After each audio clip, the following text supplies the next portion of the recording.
போகிறது வந்து எங்களோட குலதெய்வம் கோயிலுக்கு நாங்கள் போகிறோம். நாங்கள் இன்னைக்கு மொத்தம் 3 கோயிலை நாங்கள் ஃபிக்ஸ் பண்ணி வச்சுருக்கோம். ஒன்று வந்து காரமடை, இன்னும் வந்து புளியம்பட்டியில் இருக்குது, அது வந்துட்டு கோயம்புத்தூர் சைடு மொண்டிப்பாளையம் கோயிலுன்னு சொல்லிட்டு அந்த கோயிலுக்கு போகிறோம். அப்புறமா லாஸ்ட்டாக வந்துட்டு ஈசா யோகா. நாங்கள் அந்த சைடு எப்போ போனாலும் ஈசா யோகா கண்டிப்பாக போயிடுவோம். அங்கே நல்லாயிருக்கும். அது முடிச்சுட்டு ஃபைனலாக நைட்டு டின்னர் முடிச்சுட்டு அப்படியே வீட்டுக்கு வந்துடுவோம். ஹோட்டலில் நிப்பாட்டி இருக்கோம். காலையில் டிஃபன் பண்ணிட்டு அப்படியே கார் எடுக்கிற மாதிரி.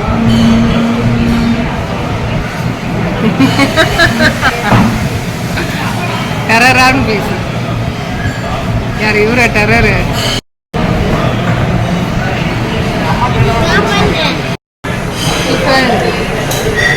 Super tiffin.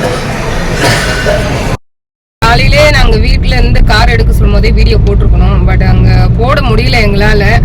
சரி அப்படியே ஹோட்டலில் ஸ்டாப் பண்ணி அங்கே சாப்பிட்டு அதுக்கப்புறமா வீடியோ பண்ணிக்கலாம் அப்படின்னு சொல்லிட்டு இருந்துட்டோம். சாப்பிட்டேதியா? ஒரு தோசை கூட முழுசா தின்ன முடியாத ஆளு எப்படி இருக்கா பாரு. சாப்பிட்டு ஆல்மோஸ்ட் இப்போ ஹைவேல் கிளம்பியாச்சு. ஏன்னா எப்போ பார்த்தாலும் நீங்கள் டெம்பிள் வீடியோவே எடுத்து போடுறீங்க, கோயிலுக்கு போகிறதாவே எடுத்து போட்டுகிட்டே இருக்கீங்க அப்படின்னு சொல்லிட்டு இருப்பீங்க. பட் நாங்கள் கோயிலுக்கு போக சொல்லும் போது அங்கே என்ன சுற்றி பார்க்குற மாதிரி என்ன சுற்றுலா இருக்கோ அதை அப்படியும் சேர்த்து பார்த்துட்டு வந்துடுவோம். நாங்கள் அதுவும் சேர்த்து தான் கொஞ்சம் பிளான் பண்ணிட்டு நாங்கள் போவோம். நாங்கள் நீ ஏதாச்சும் பேச.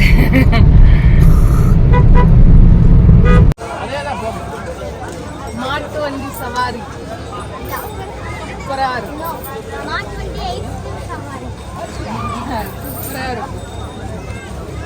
போட்டோ எடுத்து.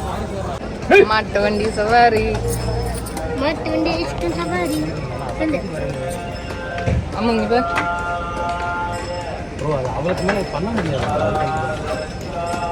என்னது? ஆல்மோஸ்ட் ஈசா யோகா வந்துட்டோங்க. வந்துட்டு பாருங்கள், கிளைமேட்டு செம்மையாக இருந்துச்சு. ஆனால் எனக்கு சரியான க்ரௌடாக இருந்துச்சு.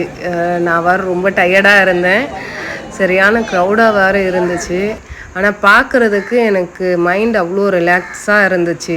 பார்க்குறதுக்கு பீஸ்ஃபுல்லாகவும் இருந்ததுங்களா.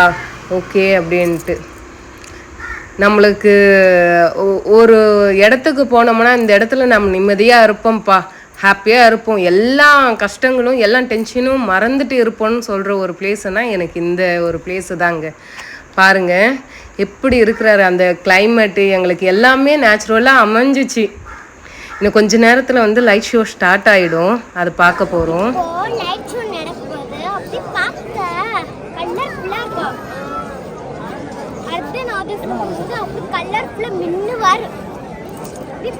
நாங்கள் ரொம்ப எதிர்பார்த்த லைட் ஷோ கேன்சல் இன்னைக்கு. ரொம்ப ரொம்ப எக்ஸ்பெக்டேஷனோடு வந்தேன் நான். சாரி. சரி சரி நெக்ஸ்ட் டைம் வரும். நெக்ஸ்ட் டைம் வரும். ஆனால் ஆல்ரெடி எடுத்து வீடியோ இருக்குது, அது வேணால் ஜாயின் பண்ணி போட முடியுமா என்னன்னு தெரியல. பட் இன்னைக்கு வெரி சேடோடு போகிறோம். மற்ற 2 டெம்பிள் வந்துட்டு ரொம்ப ஹாப்பியாக பார்த்தோம். ஏதோ சம் ப்ராப்ளம் போல் இருக்குது, லைட்டிங்கில் வந்து சம் ப்ராப்ளம் போல் இருக்குது. நிறைய க்ரௌடு இருந்துச்சு. லைட் ஷோ வந்துட்டு லைட் ஷோ கேன்சல் ஆனவங்களுக்கு எல்லாருக்குமே ஒரு மாதிரி ஆயிடுச்சு. இப்போ தான் அலௌன்ஸ் பண்ணாங்க. ஆக்சுவலி இந்த டைமுக்கெல்லாம் வந்துட்டு ஸ்டார்ட் ஆகிருக்கணும். பட் டைம் ஆயிடுச்சு, எல்லாம் உட்காந்துட்டு இருக்கோம். ஏன் இன்னும் பூஜை கூட ஸ்டார்ட் ஆகலை அப்படின்னு நினச்சிட்டு இருந்தோம். லைட் ஷோ வந்து கேன்சல்னு இப்போ தான் அலௌன்ஸ் பண்ணாங்க. இதே இன்னொரு டைம் நெக்ஸ்ட் டைம் நான் லென்த் வீடியோவாக நான் எடுத்து போகிறேன். லைட் ஷோ மட்டும் எடுத்து போகிறேன் நான். ஓகேங்களா? இதோட இந்த வீடியோ முடிச்சிக்கலாம். இன்னும் நாங்கள் போயிட்டு சாப்பிட்டு வீட்டுக்கு போகிறதுக்கு எப்படியும் ஒரு 11-12 ஆகிடும். ஓகே, பாய் சொல்லிடுது.